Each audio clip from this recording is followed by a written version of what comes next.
By the 1970s, Kodak was so ubiquitous that its marketing tagline entered the common lexicon as a synonym for recording history for posterity. At its peak, the company controlled 90% of film sales and 85% of camera sales in the United States. That absolute market dominance built a localized empire. In Rochester, New York, Kodak constructed a sprawling industrial complex and a towering headquarters, employing nearly a third of the city's workforce and operating as a literal company town. Inside those own research labs in 1975, an engineer named Stephen Sasson assembled a strange, toaster-sized device. He had just invented the world's first self-contained digital camera. Rather than launching this new technology, Kodak executives suppressed it.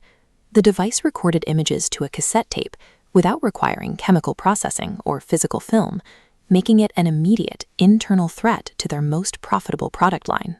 37 years later, in January 2012, that decision reached its mathematical conclusion. Kodak officially filed for Chapter 11 bankruptcy.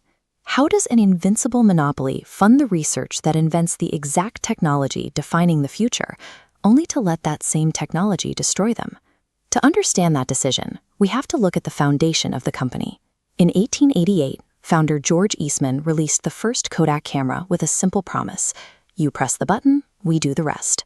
Eastman provided physical hardware preloaded with a roll of film, unburdening the consumer from the heavy glass plates and wet chemicals that previously made photography inaccessible to the public. This flowchart outlines the cycle that made the company nearly invincible.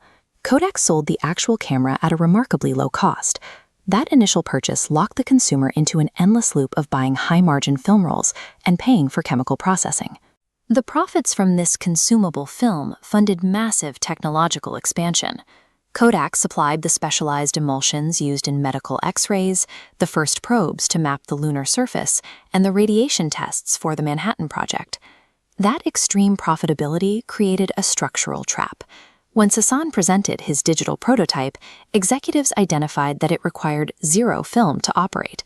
Producing it would mean cannibalizing their primary revenue stream. Kodak chose to protect a perfectly optimized profit engine rather than accelerate a technology that would inevitably dismantle it. That defense held until the 1980s, when Japanese competitor Fujifilm aggressively entered the U.S. market. By outbidding Kodak to sponsor the 1984 Los Angeles Olympics, Fuji secured a foothold and began severely undercutting Kodak's film prices.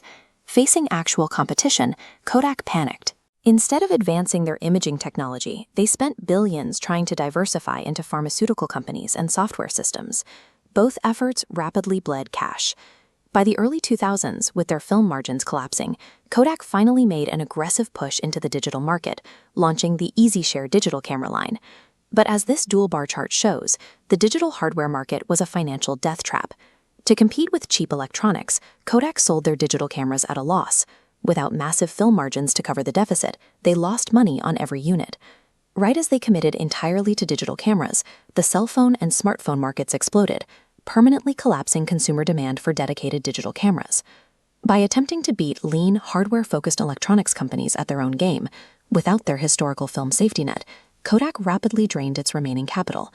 The 2012 bankruptcy resulted in the termination of 50,000 jobs. The localized empire dissolved, replacing high-paying manufacturing roles with lower-wage jobs and triggering a severe economic decline across the city of Rochester. To pay off creditors, they were forced into a massive liquidation. This web diagram maps the fate of Kodak's central patent portfolio. For $525 million, their foundational digital imaging patents were carved up and absorbed by Apple, Google, Microsoft, and Samsung. Kodak survived bankruptcy, but they were entirely hollowed out.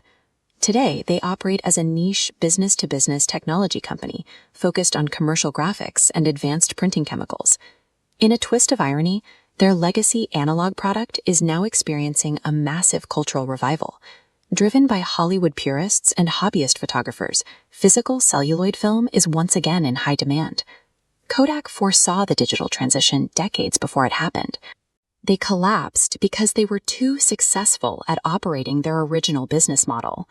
The highly optimized profit engine that makes a company invincible today often provides the exact incentive to ignore the innovation of tomorrow.